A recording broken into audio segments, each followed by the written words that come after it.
Et pour sa 5e édition, le festival La Tête de Roufion s'est tenu ce week-end à Saint-Amand-sur-Fion, près de Vitry-le-François.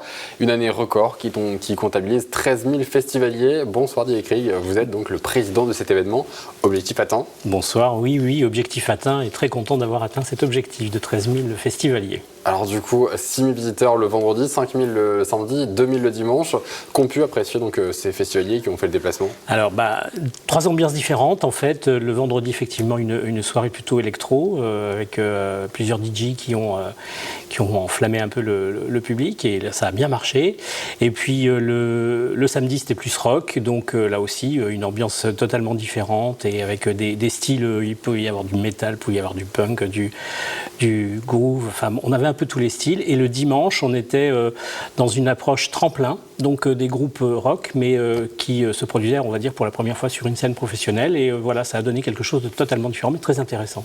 Alors, on l'a dit dans ce festival, il a sa 5e édition. C'est un jeune festival, mais qui a réussi à attirer quand même beaucoup de monde, qui viennent d'une bonne partie de l'ex-Champagne-Ardenne. Mais chaque année, donc, le festival gagne en popularité, passant de 2500 participants lors de la première édition à 10 000, un peu plus de 10 000 l'année dernière, et à 13 000 cette année. Comment vous expliquez cette belle progression? Alors, c'est une progression, effectivement, il a une popularité qui a été très très rapide, en fait, qui s'est développée au cours de ces 5 éditions. Et c'est aussi la dynamique de l'équipe au sein de cette association, à la fois les membres de l'association, mais aussi les bénévoles que nous avons, qui nous accompagnent. On a quand même, sur les 3 jours, on arrive à presque 80 bénévoles qui nous aident, et heureusement qu'ils sont là, parce que sincèrement, si on n'avait pas tous ces bénévoles pour nous apporter leur soutien et nous aider dans les différentes missions et les tâches, on serait vraiment... ce serait vraiment compliqué, on ne pourrait pas assurer.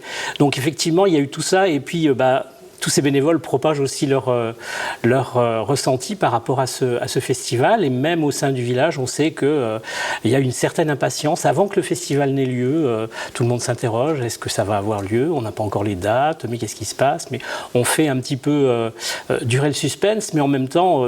on sait que le rendez-vous est pris et du coup, cette impatience permet justement de propager cette envie et cette popularité qui grandit au fil des années. Et ces 80 bénévoles, c'est quoi? C'est des festivaliers qui sont venus, qui ont été conquis, qui ont envie de s'investir à vos côtés? C'est des habitants du village? Alors, on a beaucoup d'habitants du village qui nous aident. Alors, on a vraiment tous les âges. On a des plus jeunes. Je crois que la plus jeune bénévole, elle devait avoir 9 ans cette année.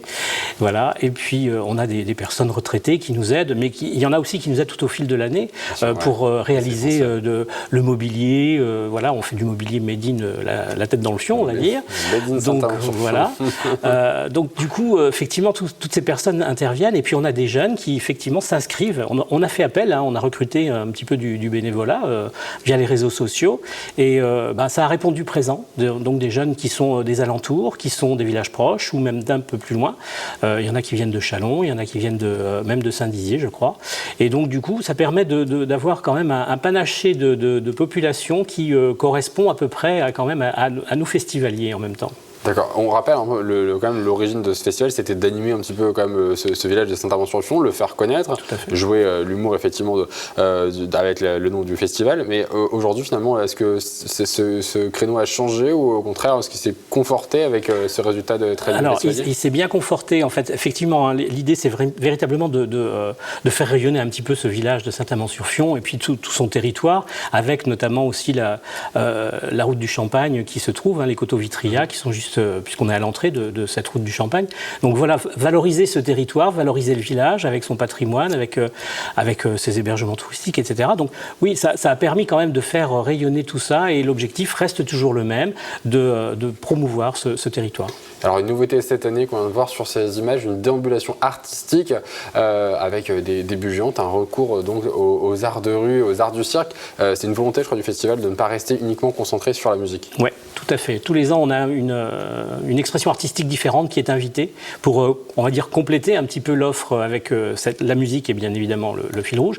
Mais avoir quelque chose de différent, ça permet aussi aux populations du territoire de découvrir justement ces expressions artistiques différentes. Donc cette année, la déambulation artistique avec la Fabuleuse qui faisait des bulles géantes et qui a beaucoup plu et puis qui est restée là sur les 3 jours et qui a pris beaucoup de plaisir à le faire d'ailleurs. Elle avait même une bulle partie partie qui était prévue pour les enfants, qu'elle a fait le dimanche après-midi. Il y a eu aussi des batteurs avec des LED sur les masques qui étaient vraiment magiques. Il y a eu des échassiers lumineux, enfin des choses très très belles, vraiment des choses fantasmagoriques, on va dire, et puis des choses plus musicales qui se déplaçaient, qui allaient vers le public. Voilà, c'était une manière un petit peu d'apporter au public encore plus proche du rêve et de l'émerveillement avec cet art. Et pour tout âge en plus. Voilà. Est-ce qu'on a déjà des pistes pour 2024? Déjà, est-ce que le festival va se tenir? Et si oui, est-ce qu'on a déjà une idée sur justement peut-être l'art invité? Alors, l'art invité, on n'a pas encore discuté. C'est vrai que là, c'est quelque chose qu'on va commencer à... Pas de scoop aujourd'hui.